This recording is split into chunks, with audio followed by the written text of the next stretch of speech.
Hello बच्चों, welcome to Doubtnut. Doubtnut पर आप सभी बच्चों का बहुत बहुत स्वागत है। बच्चों, मैं हूं आपका मास्टर टीचर कामेश कुमार जांगीर और स्वागत करता हूं आप सभी बच्चों का डाउटनेट की इस अमेजिंग प्लेटफॉर्म पर, जिसमें बच्चों आज हम बात करने वाले हैं यहाँ पर तत्वों का वर्गीकरण एवं गुणधर्मों में आवर्तिता का दूसरा लेक्चर। ओके, तो आज बच्चों हम बात करेंगे यहाँ पर लेक्चर नंबर 2। उम्मीद है आप सभी बच्चों को इसका पिछला लेक्चर अच्छे से समझ में आया होगा। बहुत ही बेसिक लेक्चर था बच्चों वो, जिसमें आपने क्या किया, आपने वो बातें देखी बच्चों जो आपने 10th क्लास में भी देखी है और यहाँ पर भी आप देख रहे हैं। ओके, क्लियर बच्चों? तो आइए आज हम बात करेंगे बच्चों उन बातों से थोड़ा आगे, लेकिन उससे पहले देख लेते हैं अभी तक हमने क्या क्या बातें हैं बच्चों जो देख ली है। ओके, तो बच्चों याद करें अगर हम इस चैप्टर के अंदर, तो यहाँ पर सबसे पहले हमने देखा एक बेसिक पॉइंट परिचय की क्या क्या टॉपिक है बच्चों जो यहाँ पर हमने देखा, मतलब परिचय तत्व होता क्या है, तत्वों का बारे में हमने थोड़ा सा इसके बारे में जानकारी हासिल की बच्चों। फिर हमने देखा कि आधुनिक आवर्त सारणी का विकास किस तरीके से हुआ, कौन कौन से वैज्ञानिक आए, लेवोजियर आए, फिर उसके बाद डोबिनर आए, फिर उसके बाद प्राउस्ट आए, न्यूलैंड आए, अलग अलग वैज्ञानिक आए बच्चों, उन्होंने अपने नियम दिए और उनके बारे में बताया। हालांकि उनमें कुछ कमियां थी जो कि हमने अच्छे से देखी, एक एक बात एक एक पॉइंट बच्चों मैंने आपको अच्छे से बताया, बहुत ही बढ़िया तरीके से आपको क्लियर हुआ होगा। अब बच्चों यहाँ पर हम बात करेंगे आवर्तिता वाला पॉइंट हम देख लेंगे एक दफा और। ओके जी, हाँ जी। तो बच्चों आज के लेक्चर में हम क्या करने वाले हैं, क्या क्या बातें हैं जो हम देखने वाले हैं बच्चों, बहुत ही बेसिक पॉइंट है बच्चों। ओके, जिन्हें हम अच्छे से क्लियर करेंगे, एक एक बात को अच्छे से समझेंगे, कहीं पर कोई भी दिक्कत आपको नहीं होगी बच्चों। हाँ जी, तो यहाँ पर हम बात करेंगे आवर्त सारणी का विकास, कि किस तरीके से आवर्त सारणी का विकास हुआ। इसमें हमने पढ़ना है बच्चों मोजले का वर्गीकरण। हमें अब पढ़ना है मोजले का वर्गीकरण, ये हमारा बचा हुआ है। ओके, तो मोजले का वर्गीकरण एक दफा हम देखेंगे, जानेंगे और उसके बारे में बातें समझेंगे। ओके, फिर आवर्तिता का कांसेप्ट समझेंगे कि आवर्तिता होता क्या है। Okay, clear? आवर्त, वर्ग, ब्लॉक और परमाणु क्रमांक की पहचान कैसे की जाती है। मान लीजिए आपको कोई तत्व दे दिया जाए, उसका आवर्त पूछ लिया जाए, बताओ ये कौन से आवर्त का है, ये कौन से वर्ग का है, इसका ब्लॉक कौन सा है, या इसका परमाणु क्रमांक कौन सा है। यदि आप इन बातों को अच्छे से समझ जाएंगे बच्चों, तो आपके लिए बहुत सारी बातें बहुत आसान हो जाएगी। Okay, clear? और फिर लास्ट में अगला पॉइंट है कि 100 से अधिक परमाणु क्रमांक वाले तत्व का IUPAC से नामकरण कैसे किया जाता है। बहुत आसान, बहुत ही प्यारा टॉपिक है बेटा ये। Okay, clear? और ये टॉपिक खत्म हो जाएंगे तो उसके बाद आपके बहुत बढ़िया टॉपिक स्टार्ट होंगे समझने वाले। ये टॉपिक ऐसे बच्चों जो आपने छोटी क्लास में भी पढ़ा होगा, इसमें आपको परेशान होने की बिल्कुल जरूरत नहीं है। ओके, इसके बाद आएंगे आपके बहुत प्यारे प्यारे टॉपिक। ओके, तो आइए जरा बात करें यहाँ पर आधुनिक आवर्त सारणी का विकास कैसे हुआ और उसमें मोजले ने क्या अपना योगदान दिया। तो आइए जरा उन बातों पर हम गौर करें। तो बच्चों बात करें हम आधुनिक आवर्त सारणी के विकास के बारे में। आवर्त सारणी के विकास के बारे में बच्चों हमने क्या क्या पॉइंट है जो कवर कर लिए थे बच्चों। हमने ये पॉइंट देख लिया था बच्चों इसमें सबसे पहले कि यार सबसे पहले जो वैज्ञानिक आए थे वो आए थे लेवोजियर साहब। लेवोजियर का वर्गीकरण हमने देखा बच्चों। ओके, फिर दूसरा हमने देखा बच्चों यहाँ पर प्राउस्ट का वर्गीकरण, ठीक है, कि सभी तत्व हाइड्रोजन से मिलकर बने होते हैं, ऐसा इन्होंने बताया था। तीसरा वर्गीकरण हमने देखा बच्चों डोबिनर का त्रिक नियम। अगला चौथा पॉइंट बच्चों हमने ये देखा, डोबिनर का त्रिक नियम देखा था आपने बेटा। अगला देखा था हमने न्यूलैंड का अष्टक नियम, कि न्यूलैंड ने अपना क्या अष्टक नियम दिया था वो हमने देखा बच्चों। क्लियर हुआ? फिर इसके पश्चात बच्चों हमने ये देखा था न्यूलैंड के अष्टक नियम के पश्चात, इसके उपरांत हमने क्या देखा, न्यूलैंड के अष्टक नियम के पश्चात हमने ये देखा था बेटा मेंडलीफ का वर्गीकरण, कि किस प्रकार से मेंडलीफ ने यहाँ पर वर्गीकरण किया। ओके, वो हमने देखा बच्चों। फाइनली हमने मेंडलीफ के अंदर सारी बातें जान ली थी कि भाई हाँ, मेंडलीफ ने पहली बार तत्वों को क्षैतिज पंक्तियों और ऊर्ध्वाधर स्तंभों में वर्गीकृत किया था बेटा, क्षैतिज पंक्तियों और ऊर्ध्वाधर स्तंभों में वर्गीकृत किया था। एक एक बात एक एक पॉइंट आपको टू द पॉइंट याद होनी चाहिए, अच्छे से पता होना चाहिए कि हाँ इसमें इतने वर्ग हैं, इसमें इतने तत्व हैं और इन्होंने ये बातें बताई थी, पता होना चाहिए बच्चों आपको। ठीक है, अगर आपको पता रहेंगे तो सारे कॉन्सेप्ट आपके शुरुआत से ही मुट्ठी में रहेंगे, आपको ये लगेगा ही नहीं कि यार ये तो हमें आता ही नहीं है, ऐसा नहीं लगना चाहिए कि यार ये मैं पहली बार सुन रहा हूँ। ओके, और प्रॉपर नोट्स बनाने, एक एक बात को अच्छे से क्लियर करना है, कहीं पर भी कोई प्रॉब्लम आपको नहीं आनी चाहिए बच्चों। ओके, तो क्या ये बात समझ में आई क्या? ओके, देन इसके बाद बच्चों अब हम पढ़ने वाले हैं यहाँ पर, अच्छा एक हमने इसके अंदर लोथरमेयर का वक्र नियम भी देखा था बच्चों, लोथरमेयर का वर्गीकरण। ओके, बहुत आसान था, बहुत ही सिंपल था, इसने ग्राफ के जरिए बेटा अपनी बातें समझाने की कोशिश करी। ओके, अब बच्चों यहाँ पर हम बात करेंगे यहाँ पर सातवां वर्गीकरण जो कि है बेटा मोजले का वर्गीकरण। ओके, अब देखो ध्यान से यार, ये जो मोजले का वर्गीकरण है ये हमें देखना है और ये हमारा अंतिम पड़ाव है। यहाँ पर जाने के बाद हम आधुनिक आवर्त सारणी के बारे में बात करना स्टार्ट कर देंगे। तो सुनो, बात ऐसी है, मोजले साहब ने एक प्रयोग किया, हेनरी मोजले साहब ने एक प्रयोग किया, एक्स किरण प्रकीर्णन प्रयोग इन्होंने किया। और उस प्रयोग में क्या किया बच्चों, इन्होंने अलग अलग धातुएं ली, उनके ऊपर क्या किए, एक्स किरणें आपतित करवाई और जब वो परावर्तित हुई तो वहां पर उन एक्स किरणों की आवृत्ति का वर्गमूल और परमाणु क्रमांक Z के बीच में एक संबंध इन्होंने स्थापित किया। ये एक्स किरणों की आवृत्ति है और Z परमाणु क्रमांक, इन दोनों के मध्य एक संबंध स्थापित किया और वो संबंध था बच्चों समानुपाती का। ओके, और फिर यहाँ पर जब इसको हम क्या करते हैं, समानुपाती हटाते हैं तो यहाँ पर A Z - B आ जाता है। ओके, तो यहाँ पर ये बातें इन्होंने रखी। अब यहाँ पर इन्होंने ये बताया कि जो तत्व का परमाणु क्रमांक है बच्चों, यहाँ पर ये है आपका परमाणु क्रमांक, ये है जी आपका परमाणु क्रमांक और ये है बेटा आपके पास आवृत्ति, एक्स किरण की आवृत्ति। ओके, A और B नियतांक ये है। तो इनके बीच में इन्होंने संबंध बताया और इन्होंने ये कहा कि तत्व का जो फंडामेंटल मतलब प्रॉपर्टी है उसको बताने का वो परमाणु भार न होकर के परमाणु क्रमांक है, कहीं ना कहीं ये तत्वों के गुणों को सही तरीके से व्याख्या करता है और इससे जब हम क्या करते हैं, परमाणु को जमाते हैं, उनमें त्रुटियां भी कम से कम हमें दिखाई देती है, गुण समान ज्यादा दिखाई देते हैं। क्या मेरी बात समझ में आई बच्चों? तो इसी बात को लेकर के मोजले साहब ने एक एक्सपेरिमेंट किया बच्चों, जिससे उन्होंने परमाणु क्रमांक और आवृत्ति के मध्य एक संबंध स्थापित किया। ओके, आइए जरा उसके बारे में हम जान ले, थ्योरी बेटा आराम से देखेंगे, कोई दिक्कत नहीं आएगी बच्चों आपको। तो देखो जी ध्यान से, यहाँ पर उन्होंने क्या बताया बेटा कि आधुनिक आवर्त सारणी मोजले का वर्गीकरण। तो सुनो, इसमें हुआ क्या बेटा, मोजले ने इलेक्ट्रॉनों के प्रबल बीम की बौछार धातु पर करने पर उत्पन्न एक्स किरण की आवृत्ति म्यू का अध्ययन किया। ठीक है, उन्होंने एक्स किरणों को आपतित किया, ठीक है, मतलब इलेक्ट्रॉनों का बीम आपतित किया और वहां से एक्स किरणें निकल रही है, उन एक्स किरणों की जो आवृत्ति बेटा उसका अध्ययन किया और क्या पाया बेटा, पाया कि एक्स किरण की आवृत्ति का वर्गमूल अंडर रूट म्यू धातु के प्रभावी नाभिकीय आवेश जेड के समानुपाती होती है। और यहाँ प्रभावी नाभिकीय आवेश का मतलब बेटा उनका परमाणु क्रमांक, प्रोटॉनों की संख्या, उससे मतलब है बच्चा। अतः यह धातु परमाणु के परमाणु क्रमांक पर निर्भर करता है। मतलब कहीं ना कहीं यहाँ पर जो प्रभावी नाभिकीय आवेश है, ये प्रभावी नाभिकीय आवेश क्या बताता है बेटा? प्रोटोनों की संख्या को बताता है, और प्रोटोनों की संख्या ही बच्चा उसका परमाणु क्रमांक कहलाती है, उसके ऊपर ये निर्भर करता है। ओके, तो यहाँ पर न कि परमाणु भार पर, न कि परमाणु भार पर, क्या मेरी बात समझ में आई? मतलब यहाँ पर जो मान है वो परमाणु भार पर निर्भर ना करके परमाणु क्रमांक के ऊपर निर्भर कर रहा है। ओके, और धातु परमाणु का नाभिकीय आवेश परमाणु क्रमांक के बराबर होता है, जैसा कि मैंने आपको बताया। कहीं ना कहीं नाभिकीय आवेश नाभिक में आवेश किसकी वजह से होता है? प्रोटोनों की वजह से। न्यूट्रॉन पर तो कोई आवेश होता नहीं है, तो जो आवेश है किसका है? प्रोटोनों का आवेश है। तो प्रोटोनों का आवेश नाभिकीय आवेश ही परमाणु क्रमांक z के बराबर होता है। क्लियर बच्चा? तो यहाँ पर अतः v बराबर √μ बराबर यहाँ पर एक संबंध आया बेटा, a z - b। क्लियर है बच्चों? तो देखो ध्यान से a समानुपाती है और b भी यहाँ पर क्या है बेटा? एक नियतांक है। a और b नियतांक, ठीक है? a और b नियतांक के म्यू आवर्ती और z परमाणु क्रमांक है। क्लियर है? आप इनको बोल सकते हैं। तब इन्होंने यह निष्कर्ष दिया, ये थोड़ी सी थ्योरी पढ़ेंगे बेटा, फिर बाकी सब कुछ नहीं बताऊंगा आपको, टेंशन ना लो। तब इन्होंने यह निष्कर्ष निकाला कि परमाणु द्रव्यमान की तुलना में, परमाणु द्रव्यमान अर्थात परमाणु भार की तुलना में किसी तत्व का परमाणु क्रमांक उस तत्व के गुणों को दर्शाने के लिए अधिक मूल गुण है। मतलब यहाँ पर इन्होंने ये बताया कि atomic number is better fundamental property of atom than atomic weight, कि किसी भी तत्व का परमाणु भार ज्यादा अच्छी तरीके से, परमाणु क्रमांक ज्यादा अच्छी तरीके से चीजों को रिप्रेजेंट करेगा, अच्छे से व्याख्या करेगा बजाय उसके परमाणु भार के। क्लियर? तो यहाँ पर इन्होंने ये बताया, तो ये कहा, इन्होंने बताया कि परमाणु भार के स्थान पर परमाणु क्रमांक z तत्वों के वर्गीकरण का आधार होना चाहिए। तो इनके वर्गीकरण का आधार क्या था बच्चों? यहाँ पर इनके वर्गीकरण का आधार था परमाणु क्रमांक। इनके वर्गीकरण का आधार था बच्चों परमाणु क्रमांक। क्या मेरी बात समझ में आई? क्या मेरी बात समझ में आई क्या बच्चा? इनके वर्गीकरण का आधार था परमाणु क्रमांक। क्या मेरी बात क्लियर है? एक एक पॉइंट, एक एक बात बच्चों आपको अच्छे से समझ में आनी चाहिए, आपको कोई भी प्रॉब्लम नहीं होगी बच्चा।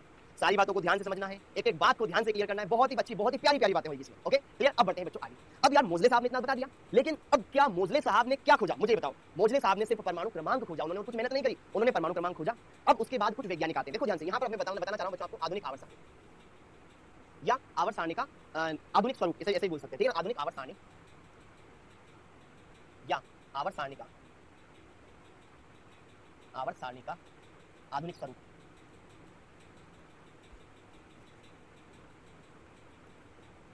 आधुनिक स्वरूप, तो बच्चों देखो ध्यान से, अगर हम बात करें यहाँ पर आवर्त सारणी का आधुनिक स्वरूप कैसे देखा, तो अलग अलग वैज्ञानिक आए बेटा, ठीक है? यहाँ पर बोहर, सुनो, यहाँ पर मोजले साहब का बस इतना सा योगदान था कि उन्होंने ये बताया कि यहाँ परमाणु क्रमांक के आधार पर आप वर्गीकृत करो। तो अलग अलग वैज्ञानिक आए बेटा, जिसमें से एक थे बोहर, फिर बरी, फिर रेंग एवं वर्नर,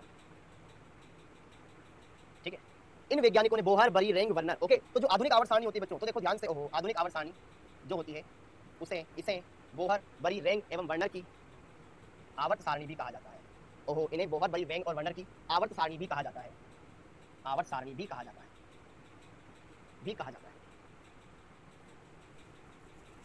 क्या मेरी बात समझ में? बोहर, बरी, रेंग और वर्नर की आवर्त सारणी भी कहा जाता है। क्या मेरी बात समझ में आई? क्या एक एक बात, एक एक पॉइंट अच्छे से क्लियर हुआ क्या बच्चा? एक एक बात को आपको अच्छे से समझना है, एक एक टॉपिक को अच्छे से क्लियर करना है, कहीं कोई भी प्रॉब्लम नहीं होनी चाहिए। बहुत आसान है, बहुत ही सिंपल है। और आपने ये देखा होगा बच्चों, यहाँ पर की जो आधुनिक आवर्त सारणी है, इसमें आवर्त कितने होते हैं बच्चा? इसमें जो आवर्त है बेटा, वो आवर्त होते हैं 7। क्लियर? और वर्ग कितने होते हैं बेटा? वर्ग होते हैं बेटा 18। वर्ग होते हैं 18। ओके? और एक और बात मैं बता दूं बच्चा, जो आधुनिक आवर्त सारणी होती है ना, उसके अंदर जो अक्रिय गैसें एक वैज्ञानिक रेंज से उन्होंने दिया अक्रिय गैसों के बारे में आवर्त सारणी में ऐसा लिखते हैं, थोड़ा अच्छे से लिखते हैं, ठीक है?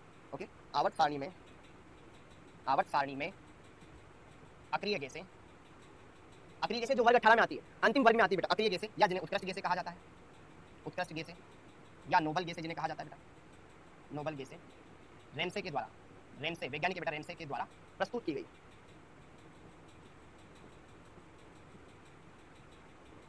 क्या मेरी बात समझ में आई? क्या एक एक बात, एक एक पॉइंट आपको अच्छे से क्लियर होना चाहिए बेटा, कि आवर्त सारणी में अक्रिय गैसें रेंसे के द्वारा प्रस्तुत की गई। ये बात आपको पता है कि नहीं पता है? एक एक बात आपको अच्छे से पता होनी चाहिए, एक एक बात अच्छे से क्लियर होनी चाहिए, जिससे कि आपको कोई प्रॉब्लम ना हो, कोई परेशानी ना हो। समझ में आया बेटा? तो ये बातें हमने देखी, आओ इसको जरा देख लेते हैं। ओके? तो देखो ध्यान से, और इनके आधार पर मोजले साहब ने खुद का एक आवर्त नियम दिया। जिस तरीके से मेंडलीफ ने अपना आवर्त नियम दिया था बच्चों, याद है आपको कि मेंडलीफ ने ये बताया था कि तत्वों के भौतिक एवं रासायनिक गुणधर्म परमाणु भार के आवर्ती फलन होते हैं। जैसे जैसे परमाणु भार बदलता जाएगा, वैसे वैसे एक निश्चित समय अंतराल के पश्चात उनके गुणों में पुनरावृत्ति होने लग जाएगी। तो यहाँ पर आधुनिक आवर्त नियम क्या है, मोजले का आवर्त नियम क्या है? इन्होंने परमाणु क्रमांक के आधार पर बताया कि भैया जो तत्वों के भौतिक गुणधर्म होते हैं और रासायनिक गुणधर्म होते हैं, वो परमाणु भार के नहीं बनना, परमाणु क्रमांक के आवर्तीय फलन होते हैं। तो देखो ध्यान से, आधुनिक आवर्त नियम या मोजले का आवर्त नियम, हाँ ना? तो ये क्या होता है बच्चों, कि इस परीक्षण से मोजले ने यह निष्कर्ष निकाला कि तत्वों के भौतिक एवं रासायनिक गुण उनके परमाणु क्रमांकों के आवर्ती फलन होते हैं। मतलब तत्वों के गुणधर्म कहीं ना कहीं परमाणु क्रमांक के ऊपर ज्यादा डिपेंड करते हैं बच्चा, ना कि परमाणु भार पर। अर्थात जब तत्वों को उनके परमाणु क्रमांक के बढ़ते क्रम में व्यवस्थित करते हैं, तो समान गुणों वाले तत्वों की एक निश्चित अंतराल के बाद पुनरावृत्ति होती है। यही आवर्त नियम कहलाता है, यही आधुनिक आवर्त नियम कहलाता है। और यहीं पर बच्चों आवर्तिता की परिभाषा भी देख लो, आवर्तिता, पीरियोडिसिटी, ठीक है? आवर्तिता, ठीक है? आवर्तिता क्या होती है बेटा, कि एक निश्चित समय अंतराल के पश्चात समान गुणों वाले तत्वों की पुनरावृत्ति होना ही आवर्तिता कहलाता है बच्चा, ठीक है? आवर्त सारणी में एक निश्चित समय अंतराल, निश्चित समय अंतराल के पश्चात गुणों में पुनरावृत्ति होना ही आवर्तिता कहलाता है। आवर्तिता कहलाता है। क्या मेरी बात समझ में आई बेटा कि एक निश्चित समय अंतराल के पश्चात गुणों में पुनरावृत्ति होना क्या कहलाता है बच्चों? आवर्तिता कहलाता है। क्या मेरी बात समझ में आई? ओके, इसको यहाँ पर ये आवर्त लिख दिया ना मैं, आवर्त कर दिया, ठीक है, यहाँ पर ये कहलाता है। क्या मेरी बात समझ में आई? अब देखो ध्यान से, ये आधुनिक आवर्त सारणी देख लिया, अब सब बात भी तो कर ले इसके बारे में। ओके, तो देखो ध्यान से इसके बारे में वापस से हम वही बातें बताएंगे जो आपने देखी बेटा। लॉन्ग फॉर्म का मतलब होता है बेटा दीर्घ रूप, आवर्त सारणी का दीर्घ रूप, या प्रेजेंट फॉर्म मतलब आधुनिक रूप ऑफ मॉडर्न पीरियोडिक टेबल, आधुनिक आवर्त सारणी का दीर्घतम रूप जो हम जानते हैं। अब देखो ध्यान से, it is also called Bohr, बरी, रैंग, वर्नर्स पीरियोडिक टेबल, ये मैंने आपको बताया है। इसे बोहर, बरी, रैंग और वर्नर की आवर्त सारणी भी कहा जाता है, ठीक है। Okay, it is based on the Bohr बरी इलेक्ट्रॉनिक कॉन्फ़िगरेशन, ठीक है। ये बोहर बरी के इलेक्ट्रॉनिक विन्यास कॉन्सेप्ट का मतलब होता है अवधारणा, इलेक्ट्रॉनिक विन्यास अवधारणा एवं एटॉमिक नंबर परमाणु क्रमांक पर आधारित है, मतलब यह आवर्त सारणी इट इज बेस्ड ऑन, यह आधारित है किसके ऊपर? बोहर बरी के इलेक्ट्रॉनिक विन्यास अवधारणा और परमाणु क्रमांक पर। क्या मेरी बात समझ में आई? Okay, this model is proposed by Rang and Werner, ये किसने बताया बेटा? यह मॉडल प्रपोज किया, प्रपोज करने का मतलब होता है बेटा प्रस्तुत करना, प्रस्तुत किया इन्होंने, रैंग और वर्नर ने प्रस्तुत किया कि हाँ यार ऐसे टेबल होनी चाहिए। ओके, इसमें 7 पीरियड है, पीरियड्स का मतलब होता है बेटा आवर्त। ओके, ग्रुप्स का मतलब होता है बेटा समूह या वर्ग। क्या मेरी बात समझ में आ रही है बच्चा? ओके, और कितने यहाँ पर बच्चा, कितने यहाँ पर वर्ग टोटल 18, ठीक है। अकॉर्डिंग टू IUPAC 18 वर्टिकल का मतलब होता है बेटा ऊर्ध्वाधर, कॉलम का मतलब होता है स्तंभ, 18 ऊर्ध्वाधर स्तंभ क्या कहलाए बच्चों? 1 से लेकर 18 तक इन्हें कहा गया ग्रुप का मतलब वर्ग या समूह इन्हें कहा गया। क्या मेरी बात समझ में आ रही है? तो मतलब कुल मिलाकर ये कहा गया कि जो आधुनिक आवर्त सारणी है उसके अंदर ये सारी बातें देखी गई। इसे बोहर, बरी, रैंग, वर्नर की आवर्त सारणी भी कहा जाता है। इसमें 1 से लेकर 18 तक वर्ग है बच्चों, जिन्हें समूह भी कहा जाता है, और 7 इसमें आवर्त है। क्या मेरी बात समझ में आ रही है? क्या ये बातें क्लियर हुई? अब बच्चों हम बात करेंगे आधुनिक आवर्त सारणी के बारे में। तो बच्चों देखो ध्यान से, अगर हम बात करें आधुनिक आवर्त सारणी, हाँ अब सारी बातें मेरे को दिखाऊंगा। आधुनिक आवर्त सारणी, तो बच्चों बात की जाए आधुनिक आवर्त सारणी के अंदर तत्वों की संख्या कितनी है पता है आपको? वर्तमान में जो तत्व है बेटा, उन तत्वों की संख्या आधुनिक आवर्त सारणी के अंदर कितनी है बेटा? तत्वों की संख्या कहीं ना कहीं 118, ठीक है। आधुनिक आवर्त सारणी में तत्वों की संख्या कितनी? 118 है। ओके, और इन 118 तत्वों को बेटा किसमें विभाजित किया गया है? हमने ब्लॉक में। ब्लॉक बेटा टोटल आवर्त सारणी में 4 ब्लॉक रखे गए, S block, P block, D block और एफ ब्लॉक। कितने ब्लॉक? 4 ब्लॉक। समझिएगा, जैसे एक कॉलोनी होती है ना, एक कॉलोनी में 4 अलग अलग ब्लॉक होते हैं बेटा, A block, B block, C block, D block. उसी तरीके से बेटा यहाँ पर आवर्त सारणी में बेटा क्या है? 4 अलग अलग ब्लॉक है। एक है बच्चा आपका एस ब्लॉक, एक है बच्चा आपका पी ब्लॉक, एक है जी आपका डी ब्लॉक, और एक है बेटा आपका एफ ब्लॉक। तो कितने ब्लॉक? Total 4 block. ओके, इसमें एस ब्लॉक में आने वाले तत्वों को एस ब्लॉक के तत्व कहेंगे, पी ब्लॉक में आने वाले तत्वों को पी ब्लॉक के तत्व कहेंगे, डी ब्लॉक में आने वाले तत्वों को डी ब्लॉक के तत्व कहेंगे, एफ ब्लॉक में आने वाले तत्वों को एफ ब्लॉक के तत्व कहेंगे। क्या मेरी बात समझ आई बच्चा? इस तरीके से यहाँ पर 4 ब्लॉक बन जाएंगे, S block, P block, D block और एफ ब्लॉक। क्लियर है? तो यहाँ पर ये बातें हमने देख ली। अब देखो ध्यान से, वर्ग और आवर्त के बारे में तो जानते ही बच्चों। आवर्त कितने हैं आपके पास? आवर्त है बच्चा 7, और वर्ग कितने हैं आपके पास? वर्ग है बच्चा आपके पास 18। क्लियर? तो अब हम यहाँ पर क्या करेंगे कि पहले हम एस ब्लॉक पढ़ेंगे बच्चा, फिर पी ब्लॉक पढ़ेंगे, फिर डी ब्लॉक पढ़ेंगे, फिर एफ ब्लॉक पढ़ेंगे, फिर सारों को एक साथ मिक्स कर लेंगे। क्लियर है? क्योंकि जगह का हमें सही तरीके से यूटिलाइजेशन करना है। क्लियर है बच्चों? तो सबसे पहले अगर मैं यहाँ पर इसका एक स्वरूप बता देता हूँ, एक मतलब एक होता है ना, मतलब कंकाल की आवर्त सारणी कैसे दिखती होगी। तो बच्चों देखो ध्यान से, यहाँ पर यार ये जो आवर्त सारणी ना ऐसे दिखती है। यहाँ पर एक बिल्डिंग होती है, फिर एक छोटी बिल्डिंग होती है, फिर यहाँ से कहीं दूर तक यहाँ पे सीधी रेखा होती है, फिर यहाँ जाकर के कहीं वापस से ऊपर चढ़ती है, और फिर ये इस तरीके से बंद होती है। ठीक है? और आवर्त सारणी के अलग से नीचे 2 रेखाएं, 2 अलग से ये होती है। ठीक है? तो यहाँ वाला जो ये वाला हिस्सा है बेटा, ये वाला हिस्सा कहलाता है बच्चों आपका, ये वाला हिस्सा कहलाता है बच्चों आपका, ये वाला हिस्सा कहलाता है आपका एसबीओ। ठीक है? ये वाला हिस्सा यहाँ से लेकर यहाँ तक का, ये वाला हिस्सा कहलाता है बच्चों, इसमें कुछ हिस्सा ये कहलाता है बच्चों आपका डी ब्लॉक। ओके, और ये वाला हिस्सा कहलाता है बच्चों आपका पी ब्लॉक। ओके, और सुनिएगा, इसी डी ब्लॉक के अंदर से बेटा यहाँ से हमने ये हिस्सा निकाला, और ये हिस्सा कहलाता है आपका एफ ब्लॉक। ओके, तो हम इन सारी बातों को अच्छे से समझना चाहेंगे, तो क्यों ना हम पहले एस ब्लॉक पढ़ ले, फिर पी ब्लॉक पढ़ लेंगे, फिर डी ब्लॉक, फिर एफ ब्लॉक, फिर सारों को एक साथ लिख लेंगे, ताकि अच्छे से हम समझ सकें एक एक बात को, एक एक चर्चा को, एक कई चर्चा को, ताकि हमें ये ना लगे कि यार नहीं हमें मजा करना है। Okay, clear? तो क्योंकि सब हम काम क्यों करते हैं? मजे के लिए करते हैं, पढ़ेंगे भी ऐसे कि मजा आ जाए। अब देखो ध्यान से, यहाँ पर हम बात करेंगे एस ब्लॉक के बारे में। तो देखो जी भाई, बात ऐसी है घर जैसी, अगर हम बात करें यहाँ पर एस ब्लॉक, हाँ जी, तो एस ब्लॉक के अंदर अगर हम बात करें तो आपने पढ़ा होगा बच्चों, आवर्त सारणी में क्वांटम संख्याएं पढ़ी होगी। तो परमाणु की संरचना वाले चैप्टर में क्वांटम संख्याएं पढ़ी होगी। तो क्वांटम संख्याएं NLMS ऐसे होती है, NLMS ऐसे होती है बच्चों। तो वहां पर क्वांटम संख्याएं आती है। तो एस जो कक्षक होता है उसके अंदर एस कोश में कितने इलेक्ट्रॉन आते हैं? 2 इलेक्ट्रॉन आते हैं। एस कोश में 2 इलेक्ट्रॉन आते हैं, पता है ना बच्चों आपको? NS। ठीक है, यहाँ पर एस ब्लॉक के अंदर जो तत्व आएंगे आपने ये पढ़ा होगा, एस कोश में 2 तत्व आते हैं, 1s1 1s2, आपने पढ़ा होगा ना बच्चा ऐसा। एस के अंदर अधिकतम 2 इलेक्ट्रॉन आ सकते हैं, इसलिए यहाँ पर एस ब्लॉक में 2 वर्ग रखे गए हैं। एक है वर्ग नंबर 1, एक है वर्ग नंबर 2। वर्ग नंबर 1 को मेंडलीफ ने फर्स्ट ए कहा था, इसे कहा था सेकंड ए। ओके, समझ आया? और देखो ध्यान से, यहाँ पर फर्स्ट ए को बेटा इसे क्षार धातु भी कहा जाए, इसमें क्षार धातुएं उपस्थित है, हाइड्रोजन को छोड़ करके इसमें क्षार धातुएं पाई जाती है, इसमें क्षारीय मृदा धातुएं पाई जाती है। क्या मेरी बात समझ में आई? अब देखो ध्यान से, यहाँ पर थोड़ी आगे की बात, एस ब्लॉक की जो शुरुआत होती है बेटा वो होती है हाइड्रोजन। हाइड्रोजन पहला तत्व है, फिर हाइड्रोजन के नीचे आता है लिथियम, फिर लिथियम के नीचे आता है सोडियम, सोडियम के नीचे आता है पोटेशियम, पोटेशियम के नीचे आता है रुबिडियम, रुबिडियम के नीचे आता है सीजियम, सीजियम के नीचे आता है फ्रांजियम। आपको इनके प्रतीक चिन्ह पता होना चाहिए, नाम से कोई मतलब नहीं है, अगर नहीं आता नाम कोई दिक्कत नहीं है, प्रतीक चिन्ह याद होना चाहिए बच्चों। Hydrogen, lithium, sodium, potassium, rubidium, caesium, francium, ये पता होना चाहिए, ठीक है कि हाँ HLiNaKRb यहाँ पर CS और यहाँ पर Fr, ये पता होना चाहिए, बस काम हो जाएगा।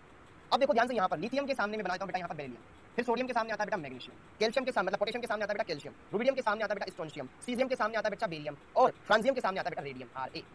समझ में आया क्या मेरी बात समझ में? अगर मैं कहूँ इसका परमाणु क्रमांक, इसका परमाणु क्रमांक होता है 1, इसका होता है बच्चा 3, इसका होता है 11, इसका होता है 19, इसका होता है बच्चा यहाँ पर 37, इसका होता है बच्चों यहाँ पर कितना 55 और इसका होता है बेटा 87। कोई बात नहीं, समय के साथ धीरे धीरे आप सब सीखेंगे, पेट से कोई सीख के नहीं आता है बच्चा। ओके, अब देखो ध्यान से यहाँ पर बेरिलियम मैग्नीशियम, लिथियम 3 नंबर पर, बेरिलियम 4 नंबर पर आता है, सोडियम 11, मैग्नीशियम 12, कैल्शियम पोटेशियम 19 का आता है, कैल्शियम 20 का आता है, रुबिडियम 37 का आता है, स्ट्रोंशियम 38 का आता है, स्ट्रोंशियम ओके, सीजियम 55 पर आता है, तो बेरियम 56 पर आता है। ये बेरियम है, ये बेरिलियम है, बेरियम ठीक है। और ये फ्रांजियम 87 पर 88 पर आता है बेटा रेडियम Ra।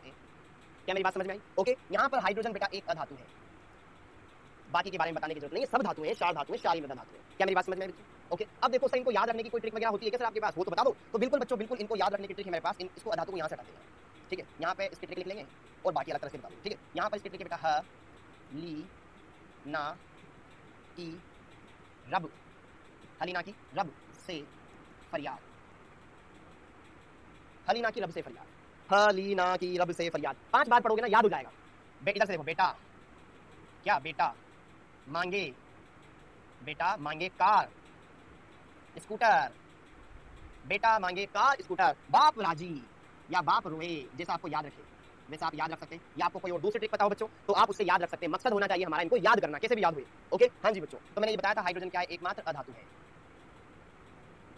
क्या मेरी बात समझ में आई? हाइड्रोजन एकमात्र अधातु है, क्लियर है बच्चों? ओके, तो इन बाकियों को क्या कहा जाता है? इन बाकियों को कहा जाता है क्षार धातुएं। इन बाकियों को कहा जाता है क्षार धातुएं, इन्हें कहा जाता है क्षार धातुएं, क्लियर है बच्चों? ओके, और इन्हें कहा जाता है बच्चों क्षारीय मृदा धातुएं, क्षारीय मृदा धातुएं। अच्छा, ये क्षार धातुएं और क्षारीय मृदा धातुएं कहने के पीछे क्या कॉन्सेप्ट है बच्चों? इसके पीछे ये कॉन्सेप्ट है कि जो ये धातुएं होती है ना बेटा, इन धातुओं के ऑक्साइड या हाइड्रोक्साइड क्षारीय प्रकृति के होते हैं, इस वजह से इन्हें क्षार धातुएं कहा जाता है। और इनके भी ऑक्साइड और हाइड्रोक्साइड क्षारीय प्रकृति के होते हैं, लेकिन ये मृदा में पाए जाते हैं, भूपर्पटी में पाए जाते हैं और ये समुद्र में पाए जाते हैं, ठीक है। तो बस इतना सा बेसिक डिफरेंस और कोई अंतर नहीं है, ठीक है। क्या इतनी बातें समझ में आई? अब देखो ध्यान से एक पॉइंट और, जो यहाँ पर बेटा ये फ्रांजियम है और जो रेडियम है बेटा, ये होता है रेडियोधर्मी तत्व, रेडियोधर्मी तत्व, ये रेडियोधर्मी तत्व। इनके बारे में बाकी डिटेल में चर्चा हम आगे कर लेंगे। ये रेडियोधर्मी तत्व, रेडियोधर्मी, ये क्या करते हैं? रेडियोधर्मी तत्व उत्सर्जित करते थे, अल्फा बीटा गामा कण आपने सुना होगा ना बच्चों, वो उत्सर्जित करते हैं। तो क्या ये समझ में आया? अब देखो ध्यान से, यहाँ पर जो क्षार धातुएं होती है बच्चों, इनके अंदर अगर देखा जाए इनका सामान्य इलेक्ट्रॉनिक विन्यास, तो जो एस ब्लॉक होता है बेटा, इनका सामान्य इलेक्ट्रॉनिक विन्यास अगर देखा जाए, सामान्य इलेक्ट्रॉनिक विन्यास देखा जाए तो बेटा वो होता है हाइड्रोजन 1। ये पहला कोष, दूसरा मतलब पहला आवर्त, दूसरा आवर्त, तीसरा आवर्त, चौथा, पांचवा, छठा, सातवां, 7 आवर्त बेटा। ओके, इनको भी हम एक साथ और बढ़िया तरीके से देखेंगे, आपने देखा होगा ना आवर्त सारणी को। तो इनका सामान्य इलेक्ट्रॉनिक विन्यास होता है NS1 से 2, क्योंकि इस कक्षक के अंदर अधिकतम 2 ही इलेक्ट्रॉन आते हैं। ओके, तो अगर NS1 की बात की जाए बेटा, NS1, तो ये तो पहले वाले के लिए सामान्य इलेक्ट्रॉनिक विन्यास NS1। N क्या है बेटा यहाँ पर? N, जहां पर N है आवर्त संख्या या कोश, कोशों की संख्या या कोशों की संख्या या कोशों की संख्या या बाह्यतम कोश, इतनी जानकारी देती है N। या तो ये आवर्त की संख्या को बताएगी, या ये कोशों की संख्या बताएगी, या बाह्यतम कोश भी बताएगी, ठीक है। जैसे कि 1s1, 2s1, 3s1, 4s1, 5s1, 6s1, 7s1, ये कोश ही तो है, ठीक है। यहाँ पर दूसरा कोश, तीसरा, चौथा, पांचवा, छठा, इनके बारे में पढ़ेंगे, आगे पढ़ेंगे, लेकिन बस थोड़ा मैं बता दूं। हाँ जी, इनका सामान्य इलेक्ट्रॉनिक विन्यास होता है बेटा NS2, NS1 और इनका NS2। सारी बातें क्लियर हो जानी चाहिए, एक एक बात अच्छे समझ में आनी चाहिए आपको एस ब्लॉक के बारे में कि हाँ ये एस ब्लॉक के तत्व है, क्लियर हुआ? ओके, हाँ जी, अगर देखा जाए एस ब्लॉक के अंदर यहाँ पर कितने तत्व हैं? 1 2 3 4 5 6 7 8 9 10 11 12 13 गुणों के आधार पर 13 तत्व। इन सबके गुण समान है, तभी तो एक ही में, एक ही अंदर बेटा। तो देखो यहाँ से ध्यान से लिख लो, गुणों के आधार पर, गुणों के आधार पर एस ब्लॉक में तत्वों की संख्या 13 है, 13, ठीक है। और अगर इलेक्ट्रॉनिक विन्यास के आधार पर देखा जाए बच्चों, इलेक्ट्रॉनिक विन्यास के आधार पर तत्वों की संख्या, तत्वों की संख्या कितनी हो जाएगी? 14। ऐसा क्यों? हीलियम, ऐसा क्यों? हीलियम, क्योंकि हीलियम के अंदर भी बेटा इलेक्ट्रॉनिक विन्यास ऐसा होता है कि अंतिम इलेक्ट्रॉन एस में जाता है, 1s2। हीलियम के अंदर भी लास्ट इलेक्ट्रॉन किसमें जा रहा है? एस में ही तो जा रहा है। तो इलेक्ट्रॉनिक विन्यास के हिसाब से इसको एस ब्लॉक का तत्व होना चाहिए, लेकिन यह एक अक्रिय गैस है। क्यों? क्योंकि इसके गुण अक्रिय गैसों से ज्यादा मिलते हैं। तो गुणों के आधार पर तो 13, और अगर इलेक्ट्रॉनिक विन्यास के आधार पर पूछा जाए तो तत्वों की संख्या कितनी है? 14 है। पहले नंबर पे आता है हाइड्रोजन, दूसरे नंबर पे आता है हीलियम, तीसरे नंबर पर आती है लिथियम धातु। लिथियम धातु सबसे हल्की धातु, लिथियम धातु सबसे हल्की धातु, ठीक है, हीलियम धातु, सॉरी लिथियम धातु। क्या मेरी बात समझ में? बाकी तो सारी बातें आपको क्लियर हो ही रही होगी। ओके, ये था आपका एस ब्लॉक। मजा आया? बहुत बढ़िया। अब देखो ध्यान से हम बात करेंगे पी ब्लॉक। अब मुझे बताओ पी कोश में अधिकतम कितने इलेक्ट्रॉन आते हैं? पढ़ा होगा ना आपने यहाँ पर, उसमें सॉरी कौन सा चैप्टर था वो, परमाणु की संरचना में पढ़ा होगा ना एस ब्लॉक। एस कोश में 6 इलेक्ट्रॉन आ सकते हैं ना बच्चा, एस में 2, पी में 6, डी में 10, एफ में 14 इलेक्ट्रॉन आते हैं। तो एस में भैया 2 इलेक्ट्रॉन आते हैं, इसलिए दो अलग अलग वर्ग आ गए। पी ब्लॉक में 6, पी कोश में 6 इलेक्ट्रॉन आते हैं बच्चा, 6 इलेक्ट्रॉन। तो इनका सामान्य इलेक्ट्रॉनिक विन्यास क्या रहेगा? सामान्य इलेक्ट्रॉनिक विन्यास क्या होगा? ये होगा सर जी, ये होगा NS2 NP126, NS2 NP126। ये रहा बच्चों, NS2 NP126। पहले S में भरेगा इलेक्ट्रॉन, फिर P में जाना स्टार्ट करेगा। क्या मेरी एक एक बात समझ में आई क्या बच्चों? क्लियर है? एक एक बात आपको अच्छे से पता होनी चाहिए, एक एक बात अच्छे से क्लियर होना चाहिए। ओके, अब देखो ध्यान से, इसी आधार पर बच्चों जो P ब्लॉक है इसमें अंतिम 6 आवर्त लिए गए, क्योंकि इसमें 6 इलेक्ट्रॉन आते हैं ना, इसलिए। देखो ध्यान से, वर्ग संख्या 13, वर्ग संख्या 14, वर्ग संख्या 15, वर्ग संख्या 16, वर्ग संख्या 17 और वर्ग संख्या 18। थोड़ा ऊपर बनाइएगा 18, ठीक है?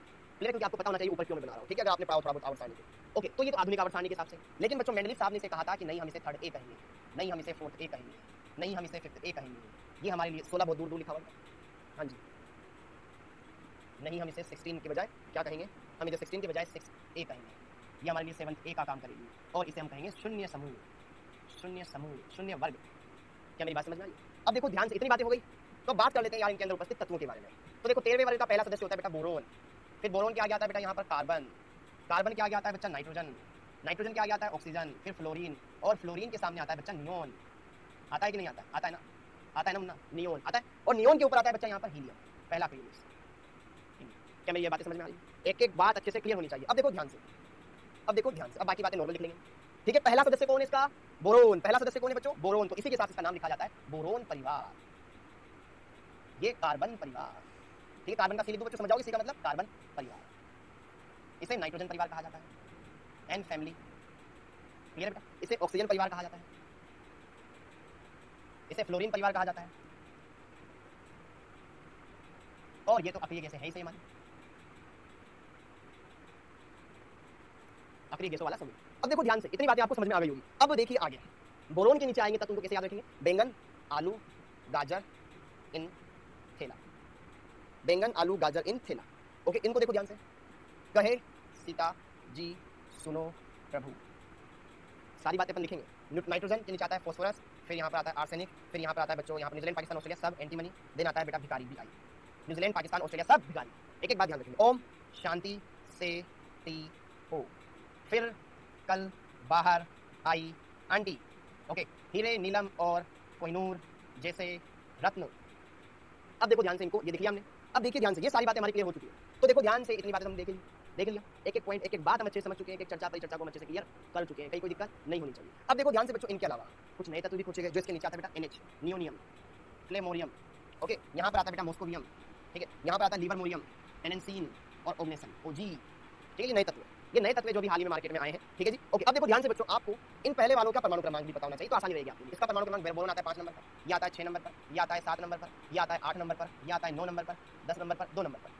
और अक्रिय गैसों के भी ध्यान होना चाहिए, पता रहेगा आपको। अक्रिय गैसों का बेटा 10, ये 18 नंबर पर, ये 19 क्या, ये 36 नंबर पर, 36, ये बेटा 54 नंबर पर, ये 86 पर, और ये 118। अगर आपको इसका निकालना है तो जस्ट पहले आ जाओ, 85, फिर 84, फिर 83, फिर 82, फिर 81। ऐसे आप देख सकते हो। मान लो आपको सेलेनियम का निकालना है, तो आपको पता चल गया क्रिप्टॉन ये 35 हो जाएगा, ये 34 हो जाएगा। पहले आ जाओ, ठीक है? देखो नियोन का जैसे कि 10, इसका 9 है, इसका 8, इसका 7, इसका 6, इसका 5, ऐसे आप ध्यान रख सकते हो। मदद मिलती है इनसे, बहुत मदद मिलती है। ओके, अगर आप इस फायदा उठाना चाहते हैं तो इनको ध्यान रखें। ओके, और इनके नीचे वालों के भी नाम याद रखें, सिंबल याद रखें, NH, FL, MC, LV, TS, OG। ठीक, जब हम इनके बारे में और अच्छे से चर्चा करते जाएंगे तो बताता जाऊंगा इनके बारे में साथ के साथ। ओके, अब देखो इनको याद रखने की ट्रिक देख लो, फटाफट से इनको याद रखने कैसा जाता है, कैसे याद रखें, कैसे हम इनको याद रख सकते हैं बच्चों। तो देखो ध्यान से, याद रखना कोई बड़ी बात नहीं है। बैंगन, ठीक है, कलर अच्छा लगा, ठीक है? यहाँ पर अगर हम कलर लें, ठीक है, बैंगन, आलू, गाजर इन थैला, बैंगन, आलू, गाजर इन थैला, NH आप अलग से ध्यान रखना, ठीक है? ओके, कहे कार्बन से बन जाएगा, कहे सीता जी सुनो प्रभु, कहे सीता जी सुनो प्रभु। अगला न्यूजीलैंड, जानते हो बेटा न्यूजीलैंड एक देश है ऑस्ट्रेलिया के पास, ठीक है ना? न्यूजीलैंड। ओके, पाकिस्तान, पाकिस्तान को जानते हो, ओके? हाँ जी, ऑस्ट्रेलिया जानते हो, न्यूजीलैंड के पास है। ऑस्ट्रेलिया, न्यूजीलैंड, पाकिस्तान, ऑस्ट्रेलिया सब भिखारी। ये है बच्चों, ओके? हाँ जी, फिर यहाँ पर आपको जो ट्रिक पसंद आए आप उसे याद रख सकते हो, कोई दिक्कत नहीं है। ओके, ओम शांति से टी, ओम शांति से टिको। ठीक है, यहाँ पर देखो फिर कल बाहर आई आंटी। क्लियर बच्चों, फिर कल बाहर आई आंटी। क्लियर बच्चा, ऐसे आप इनको ध्यान रख सकते हो। और इसको ध्यान रखने के लिए देखो ध्यान से, यहाँ पे मैं कलर चेंज कर देता हूँ। ठीक है, यहाँ पर देखो इसको ध्यान रखने के लिए बेटा यहाँ पर आप लिख सकते हो या तो हीरे कर दो या हीना कर दो। हीना, नीलिमा, हीना, नीलिमा और कोहिनूर। कोहिनूर जैसे जैसे सॉरी, हीना, नीलिमा और करीना। है ना, कोहिनूर तो मोती हो गया ना, कोहिनूर हीरा। हीना, नीलिमा और कोहिनूर, करीना, करीना जैसी जैसी रानियां। इस तरीके से भी आप इसको ध्यान रख सकते हैं। तो यहाँ पर ये बन जाएगा आपका पी ब्लॉक। तो यहाँ पर बच्चों ये वर्ग संख्या 13, 14, 15, 16, 17, 18 ये हो गया। क्लियर बच्चों, यहाँ पर इतनी बातें क्लियर। अब देखो ध्यान से, कुछ बातें मैं और बताना चाहता हूँ, ये हमारे आगे काम आएगा। ओके, क्लियर है जी। तो वर्ग संख्या जो 15 है ना भाई साहब, वर्ग संख्या 15 के तत्वों को कहा जाता है निकोजन। वर्ग संख्या 15 के तत्वों को निकोजन कहा जाता है। निकोजन ये क्या होता है, ये हम आगे पढ़ेंगे। इनका मतलब निकोजन बना है निकोमाइड से, जिसका मतलब होता है दम घुटना ना। इस वर्ग के अधिकांश यौगिक या उनके तत्व ऐसे होता है या उनके यौगिक ऐसे होते हैं जिनसे दम घुटता है। ठीक है, ऑक्सीजन ऑक्सीजन परिवार को कहा जाता है बेटा चेलकोजन। चेलकोजन इन्हें कहा जाता है, चेलकोजन। क्लियर बेटा, क्योंकि एसिड के निर्माण में काम आता है। और इन्हें कहा जाता है बच्चों हेलोजन, ये लवण निर्माण में काम आता है। हेलोजन इन्हें कहा जाता है। और अपनी जैसे ऐसे ही। तो ये था बच्चों आपका पी ब्लॉक। एस ब्लॉक हो गया, पी ब्लॉक हो गया। अब हम बढ़ते हैं डी ब्लॉक की ओर। क्लियर, अब हम बढ़ते हैं डी ब्लॉक की ओर। तो आइए जरा बात करें यहाँ पर डी ब्लॉक के बारे में। D, small D. Okay, D block.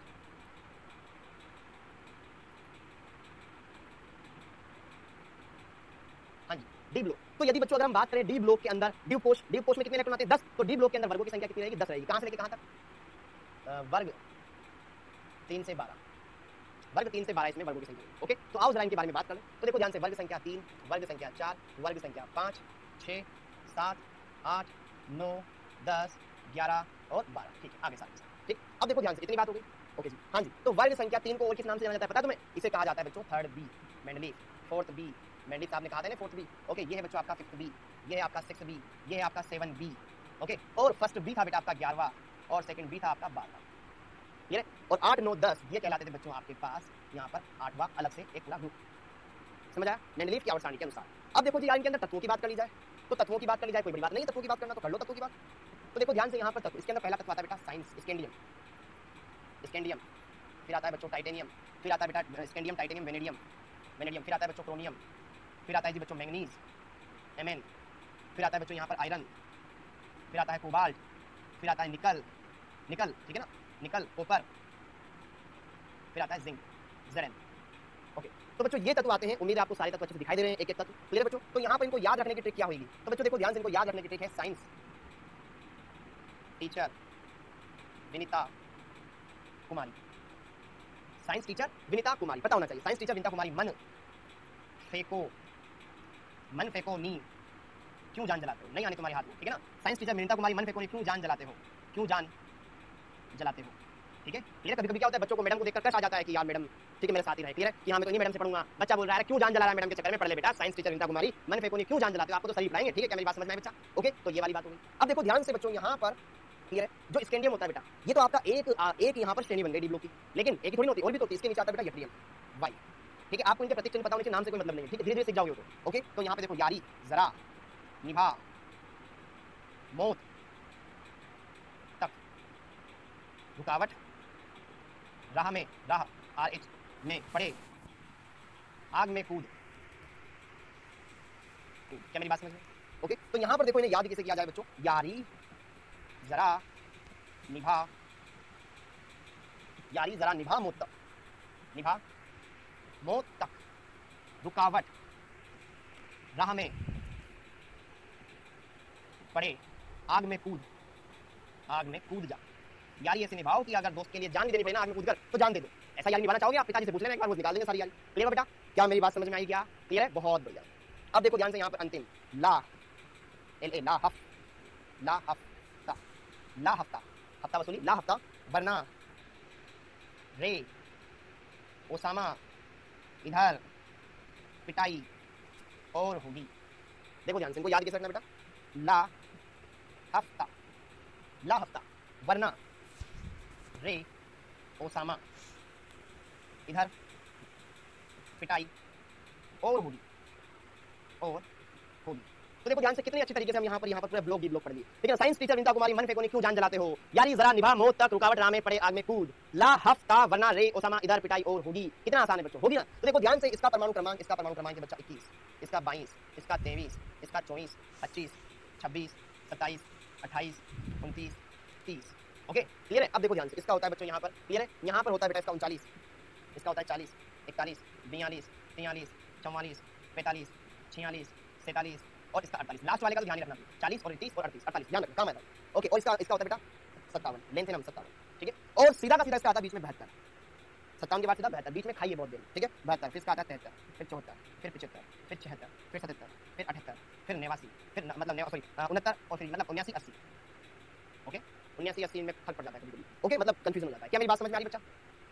एक एक बात टू द पॉइंट आपको आनी चाहिए। तो ये हो गया बच्चों आपका डी ब्लॉक। तो डी ब्लॉक के अंदर टेक याद करना कोई मुश्किल है क्या? नहीं है। 30 48 और ये यहाँ पर 80। अब सुनो ध्यान से, ये जो डी ब्लॉक के तत्व बेटा इन्हें संक्रमण तत्व भी कहा जाता है। डी ब्लॉक के तत्वों को संक्रमण तत्व भी कहा जाता है बच्चों। लेकिन थोड़ा कलर अलग कर देता हूँ। यहाँ पर लिखा हुआ है जिंक, यहाँ लिखा हुआ है कैडमियम और यहाँ लिखा हुआ है Hg, इनको छोड़कर ये इनके बारे में बात करेंगे आगे, कोई दिक्कत नहीं है। ओके जी बच्चों, तो देखो ध्यान से इतना हो गया क्या? तो ये है आपके पास डी ब्लॉक, ठीक है। ये आपके पास S block, P block, D block, clear है बच्चों। ओके और यहाँ पर आवर्तों का वर्गीकरण बाद में करेंगे, पहले इतना हमने समझ लिया।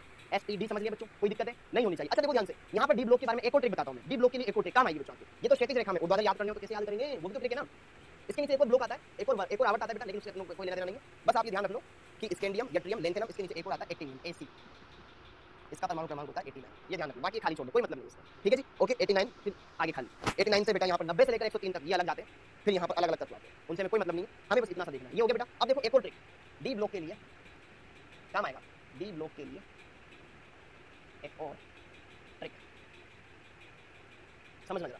डी ब्लॉक के लिए एक और ट्रिक क्या है वो ट्रिक, जरा देखो ध्यान से। हाँ जी, यहाँ पर ये वर्ग संख्या 3, ये 4, ये 5, ये 6 थोड़ा पास में ज्यादा होगा, ठीक है। थोड़ा दूर दूर लिखते हैं। यहाँ पर 4 आ जाएगा, यहाँ पर 5 आ जाएगा, 6 7 8 9 10 11 और 12, ठीक है कोई बात नहीं। अब देखो ध्यान से दोबारा देखता हूँ। साइंस टीचर विनीता कुमारी मन फेकोनी क्यों जान जलाते हो जाएगा बच्चों जी, क्लियर है। फिर यहाँ पर आता है यारी जरा निभा मौत तक, ठीक है। रुकावट राह में पड़े आग में कूद, रुकावट राह में पड़े, रुकावट राह में पड़े, ठीक है ना, पीढ़ी तो छूटी है। रुकावट राह में पड़े आग में कूद, क्लियर है बच्चा, ओके क्लियर है, हाँ जी। ओके फिर इसके पश्चात आएगा बेटा ला हफ्ता वरना रे ओसामा इधर पिटाई और होगी, ओके। और यहाँ नीचे आ जाता है बेटा यहाँ पर ऐसे। अब देखो ध्यान से, बाई चांस आपको ऐसे खड़े तत्वों को जरूरत पड़ गई तो भाई ऐसे तो मैं पता है, लेकिन ऐसे भी तो बताओ। तो देखो ध्यान से कैसे याद रखें, ठीक है। देखो ध्यान से, एस से बन जाएगा बेटा सुजुकी, वाई से बन जाएगा यामाहा, गाड़ी आती थी पहले, सुजुकी यामाहा लाओ एसी, मेरे सुजुकी यामाहा एसी लाओ, ठीक है ना, सुजुकी यामाहा लाओ एसी, ये एक ट्रिक, ठीक है। अगली बेटा टिकम जरा हाफ, टिकम एक लड़के का नाम है जो हाफ माइंडेड, ठीक है। टिकम जरा हाफ, ठीक है। टिकम कैसा है, हाफ माइंड का, आधा दिमाग चलता है, आधा नहीं चलता। वह नभ था, नभ मतलब आकाश, वह आकाश था, वह नभ था, ठीक है। ओके इसकी पूरी एक ही टिक, प्रोमोव, प्रोमोव काम आएगी बच्चों, प्रोमोव, ओके। मन तक रे, मन तक रे, ओके हाँ जी। फेरुअस, फेरुस, फेरुअस जैसे नहीं होता फेरस, वैसे फेरुअस, ओके। अब देखो ध्यान से अगला, कौन सीओ से बनेगा, कौन रहेगा ईरान में, ईरान में कौन रहेगा, वहां तो आए दिन दंगे फसाद होते रहते, कौन रहेगा ईरान में, हाँ जी। नहीं पढ़ोगे तो पिटोगे, नहीं पढ़ोगे पिटोगे, ध्यान रखा, ओके हाँ जी।